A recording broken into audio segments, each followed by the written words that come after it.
Hello everyone, मेरे जिगर के टुकड़ों क्या हैं तुम लोगों के हालचाल। उम्मीद करता हूँ कि सब लोग ठीक ठाक होंगे। इससे पहले के वीडियो में कुछ बेसिक टर्म्स के बारे में हम लोगों ने पढ़ा था। तो आज जो हम लोग का टॉपिक रहेगा वो रहेगा elastic potential energy in a stressed wire. ठीक है। इससे पहले आप लोग अगर आप लोगों ने टेलीग्राम चैनल को सब्सक्राइब नहीं किया है तो उसको सब्सक्राइब कर लो। ये यूट्यूब चैनल भी सब्सक्राइब कर लो, क्योंकि टेलीग्राम चैनल पे मैं जो भी इंफॉर्मेशन होती है अपडेट करते रहूँगा। उसका जो लिंक है मैं डिस्क्रिप्शन में दे दूंगा और आप लोग डायरेक्टली सर्च कर सकते हो उत्तराखंड PCS, तो आप लोगों को चैनल मिल जाएगा। सेकंड चीज़, आपका जो भी क्या बोलते कि ठीक है, आपने कुछ क्वेश्चन पूछना है तो आप लोग मेरे को डायरेक्टली इंस्टाग्राम पे मैसेज कर सकते हो। और इंस्टाग्राम पे भी आप लोग PWS बुक क्लब पिथौरागढ़ करके सर्च करोगे तो आप लोगों को चैनल मिल मेरी प्रोफाइल मिल जाएगी। अब देखो, जो इलास्टिक पोटेंशियल एनर्जी है स्ट्रेस्ड वायर की, देखो इसमें होता क्या है आप लोगों का कि हम लोगों ने पोटेंशियल एनर्जी का फॉर्मूला कैलकुलेट करना है। कैसे कैलकुलेट करना है उस चीज़ को समझना। जब क्या है ना, जैसे मान लो मेरे पास ये एक वायर है, ठीक है, ये मेरे पास क्या है, एक वायर है। अब मैंने फ़िलहाल जो वायर की मोटाई है वो अच्छी खासी दिखा रखी है ताकि डायग्राम में हमको चीज़ें समझ में आ जाए।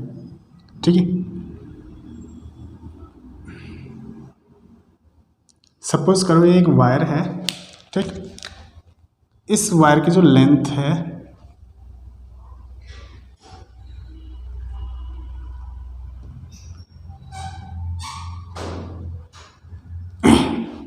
ठीक है, ये इसकी जो लेंथ है वो कितनी है, स्मॉल l के बराबर है। और इसका जो एरिया ऑफ क्रॉस सेक्शन है वो कितना है, a के बराबर है।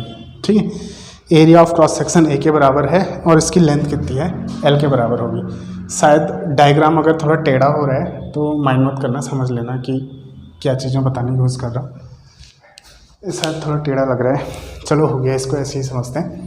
अब देखो हुआ क्या, जैसे एक वायर है, मान लो इस तरीके से कोई एक रॉड है, कोई वायर है, कुछ भी है। आपने इस पर फोर्स लगाया, फोर्स लगा के इसको खींचा आप लोगों ने, तो खींचने से क्या होगा, इसकी लेंथ जो है वो थोड़ी सी इंक्रीज़ कर जाएगी। ठीक है, जैसे रबर बैंड है, रबर बैंड को आप लोग खींचोगे तो उसकी लेंथ क्या कर जाएगी, इंक्रीज़ कर जाएगी। तो ऐसा ही कुछ एक वायर है जिसकी लेंथ क्या होती है, इंक्रीज़ कर जाती है। ठीक, मान लो लेंथ इंक्रीज़ करने के बाद कुछ इस तरीके से लेंथ क्या होती है, इंक्रीज़ कर जाती है। और इतनी लेंथ क्या हो गई, इंक्रीज़ कर गई। ठीक है, कितनी, यहाँ से यहाँ तक, यानी कि डेल्टा L के बराबर क्या होती है, लेंथ इंक्रीज़ कर जाती है। ठीक, अब देखो इसमें होगा क्या जब लेंथ इंक्रीज़ की होगी तो क्या हुआ होगा उस चीज़ को समझना। देखो ये जो वायर है वो किससे बना होगा, ये एटम से बना होगा। ठीक है, ऑब्वियस सा फैक्ट है, हर एक चीज़ किससे बनती है, एटम्स और मॉलिक्यूल से मिलकर बनती है। अब एटम्स और मॉलिक्यूल्स, जब तक मैंने इस पर फोर्स नहीं लगाया था तब तक क्या है, मान लो ये एक लेयर है एटम्स की, ठीक है, और ये दूसरी लेयर है एटम्स की। ये क्या है, दूसरी लेयर है। अब होगा क्या, देखो जब तक मैंने इस पे फोर्स ना लगाया हो तब तक ये एटम्स की लेयर एक दूसरे से चिपकी होगी। जैसे मान लो एक लेयर एटम की ये है, दूसरी लेयर एटम की ये है, तो ये एक दूसरे के साथ क्या होंगे, इस तरीके से चिपके होंगे। अब जब मैंने फोर्स लगाया तो इसकी जो लेंथ है वो इंक्रीज़ कर गई, लंबाई उसकी बढ़ गई। अब देखो लंबाई क्यों बढ़ी होगी कि एटम्स की जो लेयर है जो पहले एक दूसरे के साथ चिपकी थी, अब वो थोड़ा सा दूर दूर हो जाएगी। तो फोर्स लगाने के बाद जब इसकी लंबाई बढ़ी तो मान लो ये है एटम्स की लेयर। ठीक है, एक लेयर ये फर्स्ट वाली लेयर है, ठीक है, और जो सेकंड वाली लेयर है वो कुछ हद तक आगे खिसक गई, यहाँ पहुँच गई। मान लो ये क्या बन गई, सेकंड वाली लेयर बन गई। तो इस लेयर में, सॉरी, ये जो लेयर है इनके बीच की डिस्टेंस क्या हो गई, बढ़ गई। तभी तो उसकी लंबाई बड़ी होगी, जब एटम्स के जो लेयर है उनके बीच का गैप बड़ा होगा तो लंबाई बढ़ गई होगी। ठीक है, वैसे ही एक लेयर इसके पीछे भी होगी, इसके पीछे भी होगी, तो फिलहाल उसको दिखाने की ज़्यादा ज़रूरत है नहीं। तब होगा क्या कि देखो किसी भी चीज़ में क्या होता है, इंटरनल और एक्सटर्नल फोर्स होता है। तो जब मैंने इसको फोर्स लगा के खींचा तो ये क्या था, एक्सटर्नल फोर्स था। ठीक, और ये जो दो एटम्स हैं ये जो दो एटम्स की लेयर है, दरअसल ये एटम्स क्या करेंगे, एक दूसरे को अपनी तरफ खींचने की कोशिश कर रहे होंगे, ये एक दूसरे की तरफ खींचने की कोशिश कर रहे होंगे। तो जब मैंने इन पे फोर्स लगाया तो इनको अलग अलग किया। अब पहले ये एक दूसरे के साथ चिपके थे, ठीक है, तो ये एक दूसरे पे मान लो कोई फोर्स नहीं लगा रहे थे, तो यानी कि जो इनिशियल फोर्स था वो कितना था, 0 था, ठीक है, वो कितना था, 0 था। फिर जब मैंने एक्सटर्नल फोर्स लगाया, ठीक है, F के बराबर जब मैंने फोर्स लगाया तो ये इन दोनों के बीच का गैप बढ़ गया। अब ये क्या कोशिश करेंगे, ये कोशिश करेंगे एक दूसरे को अपनी तरफ खींचने की, तो अब यहाँ पे कोई एक फोर्स पैदा हो जाएगा। तो मान लो, और फोर्स कितना पैदा होगा, ये इक्वल एंड अपोजिट अमाउंट का, जितना फोर्स मैंने लगाया इसको खींचने के लिए उतना ही इन एटम्स की लेयर के बीच में फोर्स पैदा हुआ होगा एक दूसरे को अपनी तरफ अट्रैक्ट करने के लिए। तो फाइनल फोर्स कितना होगा, F के बराबर होगा। तो एवरेज फोर्स कितना निकलेगा, initial force plus final force, ठीक है, अपॉन 2। एवरेज फोर्स कितना निकलेगा, ये निकलेगा इनिशियल फोर्स यानी कि 0 प्लस फाइनल फोर्स यानी कि F upon 2, initial plus final upon 2। इसी तरीके से एवरेज निकाला जाएगा, ठीक, तो कितना आ जाएगा, F अपॉन 2 आ जाएगा। तो ये क्या निकला, एवरेज फोर्स निकला, ठीक है, एवरेज इंटरनल फोर्स, ध्यान देना, एवरेज ऐसे ही लिख देता हूँ, इंटरनल फोर्स, ठीक है, एवरेज इंटरनल फोर्स। अब देखो ये निकला एवरेज इंटरनल फोर्स। तो वर्क डन का फॉर्मूला क्या होता है, वर्क डन का फॉर्मूला होता है फोर्स इनटू डिस्प्लेसमेंट, ये आप लोगों को पता है, जनरल फॉर्मूला है।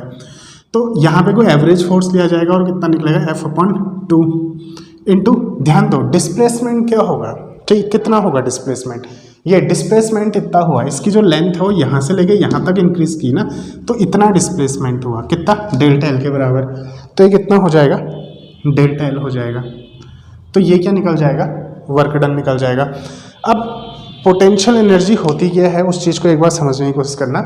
इसको खींचने में अगर मैंने पोटेंशियल एनर्जी निकालनी है तो दरअसल वो पोटेंशियल एनर्जी क्या होगी, इसको खींचने में जो वर्क डन किया, सॉरी ये वायर थोड़ा सा पैरों में उलझ जाता है, इसको खींचने में जो मैंने वर्क डन किया वो वर्क डन दरअसल इसमें किस रूप में इकट्ठा हो चुका होगा, पोटेंशियल एनर्जी के रूप में इकट्ठा हो चुका होगा, ठीक है।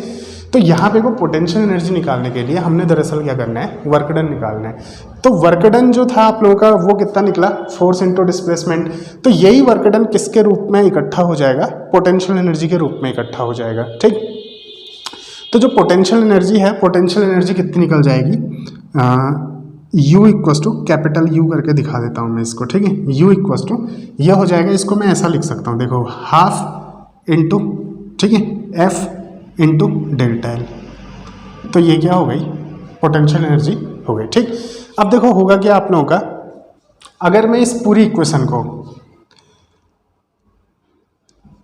Area of cross section into length इससे मल्टीप्लाई करूं तो इस पूरी इक्वेशन को मैंने इससे क्या करना होगा, a इंटू एल से डिवाइड भी करना होगा, तो इक्वेशन बैलेंस रहेगी, ठीक है। मैंने किया क्या, ये a इंटू एल से मल्टीप्लाई किया तो a इंटू एल से डिवाइड भी कर दिया, तो इक्वेशन में कोई फर्क नहीं पड़ेगा।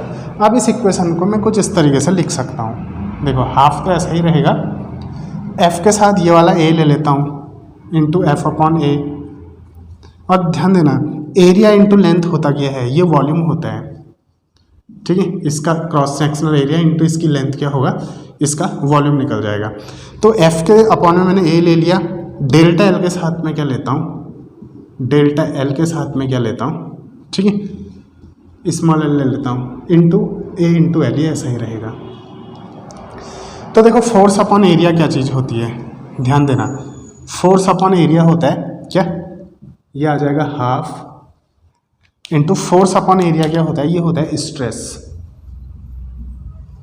ठीक है, ये क्या होता है stress, into change in length upon original length, ये क्या होगा स्ट्रेन, ये क्या होगा स्ट्रेन, इंटू ए इंटू एल, ऐसा ही रहेगा। ये दरअसल क्या होगा, वॉल्यूम होगा, ठीक है। हाफ इंटू क्या निकला, स्ट्रेस इंटू स्ट्रेन इंटू ए इंटू एल, ठीक, ये हो गया। अब इसमें ध्यान देना, अब अगर मैं इलास्टिक पोटेंशियल, ये क्या निकल चुका है, वैसे तो इलास्टिक पोटेंशियल एनर्जी निकल चुकी है हमारी, ध्यान देना, ठीक है, क्या निकल चुकी है, elastic potential energy. Overall last में एक फार्मूला बनाना है, वो फार्मूला क्या होता है उस चीज़ को देख लेना। देखो ये है आप लोगों का इलास्टिक पोटेंशियल एनर्जी कितने वॉल्यूम के लिए, A इंटू एल वॉल्यूम के लिए। अब मैंने यूनिट वॉल्यूम के लिए अगर निकालने हैं तो इसको किससे डिवाइड करना पड़ेगा, A इंटू एल से डिवाइड करना पड़ेगा, ठीक है। तो इसको मैं किसके लिए निकालूंगा, यूनिट वॉल्यूम के लिए। तो यूनिट वॉल्यूम के लिए निकालूंगा तो इस पूरी इक्वेशन को मैं किससे डिवाइड कर दूंगा, A इंटू एल। तो यूनिट वॉल्यूम के लिए मैं इसको स्मॉल u से रिप्रेजेंट करता हूँ, ठीक है। मैं उसी इक्वेशन में कर ले रहा हूँ, आप लोग कॉपी में दूसरी इक्वेशन बना लेना। तो यूनिट वॉल्यूम के लिए कितना आ जाएगा, A इंटू एल से डिवाइड होगा तो ये कट जाएगा, तो बचेगा क्या, elastic potential energy per unit volume, ठीक। वो कितना आ जाएगा, स्मॉल u इक्वल्स टू ये आ जाएगा हाफ इंटू स्ट्रेस इंटू क्या आ जाएगा, स्ट्रेन, ठीक है, ये आ गया। अब देखो यंग्स मॉडुलस का फॉर्मूला आप लोगों को पता है, यंग्स मॉडुलस क्या होता है आप लोगों का, यंग्स मॉडुलस इक्वल्स टू, ठीक है, यंग्स मॉडुलस इक्वल्स टू ये क्या होता है, स्ट्रेस अपॉन स्ट्रेन होता है। तो यहाँ से स्ट्रेस कितना निकलेगा, यंग्स मॉडुलस इनटू स्ट्रेन के बराबर। तो स्ट्रेस के बदले मैं क्या रख लेता हूँ, ये आ जाएगा हाफ इंटू स्ट्रेस के बदले मैंने क्या रख लिया, यंग्स मॉडुलस इनटू स्ट्रेन रखा, और ये वाला स्ट्रेन ऐसा ही रहेगा इंटू स्ट्रेन। तो अब फॉर्मूला क्या बनेगा, फॉर्मूला बनेगा half into Young's modulus into strain का क्या हो जाएगा, स्क्वायर हो जाएगा। तो इस फॉर्मूले को फिलहाल मैं यहाँ पे को लिख देता हूँ, ठीक है। तो u इक्वल्स टू ये क्या बन जाएगा, half into Young's modulus into, ठीक है, इंटू स्ट्रेन इसका स्क्वायर। तो ये क्या होता है आप लोगों का, पोटेंशियल एनर्जी होती है किसके लिए, elastic potential energy for a stretched wire, ठीक। तो फिलहाल ये वाले वीडियो में इतना ही, मिलते हैं अगले वीडियो में, धन्यवाद, नमस्कार।